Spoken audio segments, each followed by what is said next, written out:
again. Verse 43. What kind of spirit was he set free from? Verse 43, it says, when the what kind of spirit? So it's an unclean spirit. That's the first thing we know about this spirit. Is gone out of man, he walks through dry places seeking, what is he seeking? So if you're seeking rest, that means you are restless. So catch me, friends. This man had just been freed from a spirit that was unclean and restless. And I want to submit to us this morning that those two things go together. You see, friends, it is the spirit of restlessness that many times leads to uncleanliness. Those two things go together.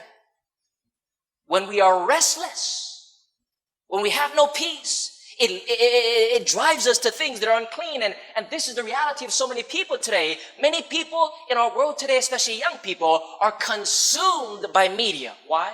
Because they're restless for visual and audible stimulation. They have to be watching or listening to something constantly. They're restless. There are others who are distracted by earthly relationships that they're not yet ready for. Why? Because they're restless for companionship.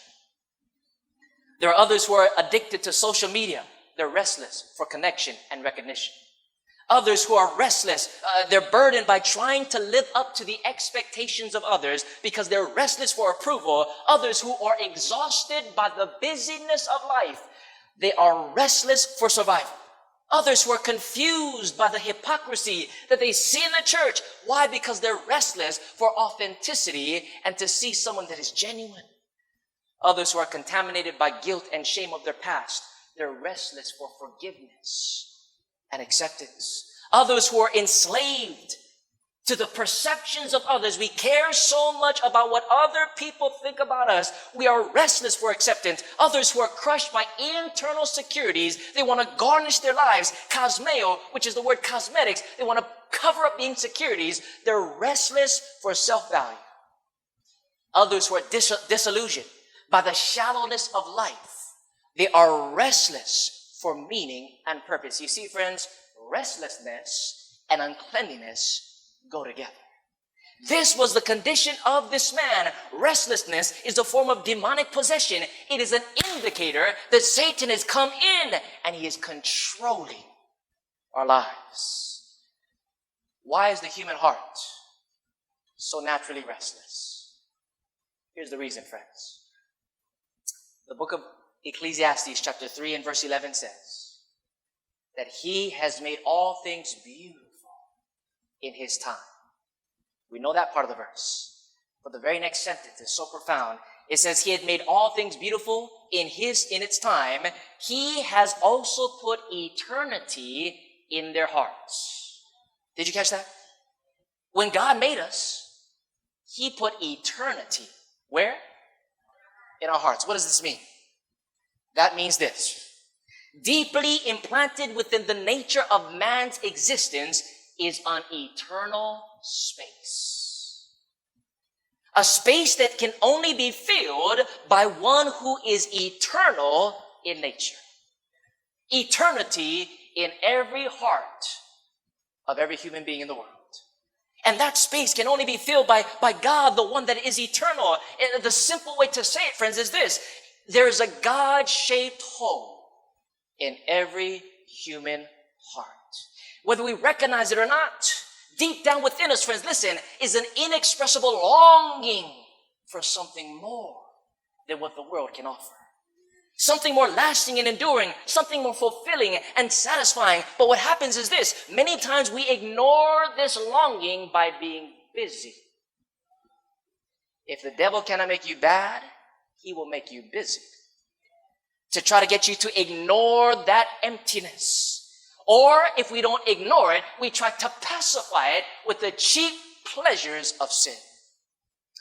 But because the pleasures of sin are shallow and short-lived, it causes us to go back to that thing again and again for more and more because it's not enough. It's not lasting. And it leaves us addicts to our own desire for fulfillment. This was my life, friends. Growing up here in Wailuan and Waianae, this was my life.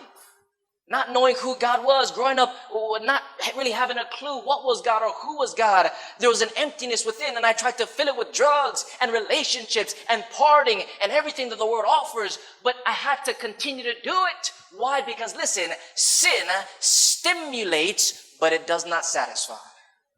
It stimulates you, but it will never satisfy you. Why? Because there is eternity in your heart, a God-shaped hole, an eternal space, and only God can fill it this morning.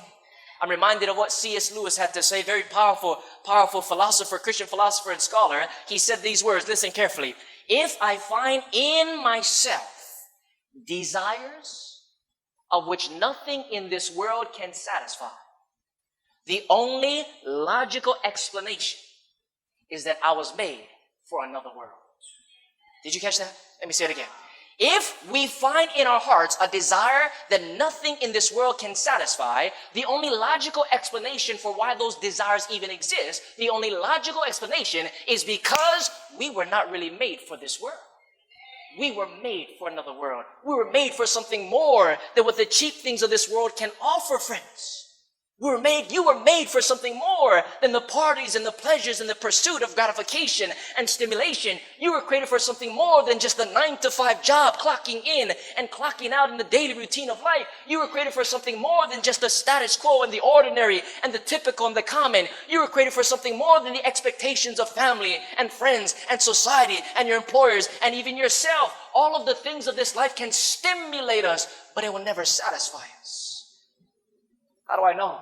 Just look at the Hollywood stars who have it all, and many of them commit suicide. Their marriages are terrible. They're lonely, and they are addicts to drugs. Even the most famous basketball player in the world. Who's the most famous basketball player? Michael Jordan, of course. I read an article a few months ago that talked about what he's doing today. And listen, friends, in the world's eyes, Michael Jordan has it all. Fame and fortune, he has everything that money can buy. He's sitting on a $1 billion icon. Listen, friends, you know what the icon is? Himself. He not just owns a $1 billion icon, he is the icon.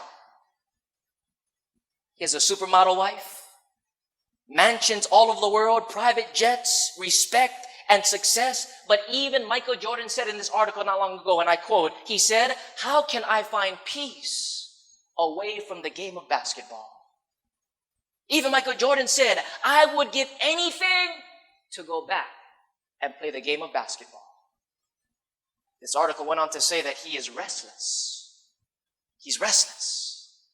He has everything in this world except the most important thing. He's restless, friends. Are you restless? We will never truly be at rest until we come to Jesus. That's why life is a never-ending pursuit of rest. It never ends until you come to Jesus. Because that's why Jesus said, come unto me, all ye that are weary and heavy laden, I will give you rest. Take my yoke upon you and learn from me, for I am meek and lowly in heart, and you will find rest unto your souls. It's not a maybe, it's a guarantee, friends. Not a lot of things in life is a guarantee, but this is guarantee, automatic. You come to Jesus, you will find rest into your souls. For my yoke is easy, my burden is light. If you've not yet come to experience that rest, don't leave this church this morning without coming. Jesus wants to give you rest.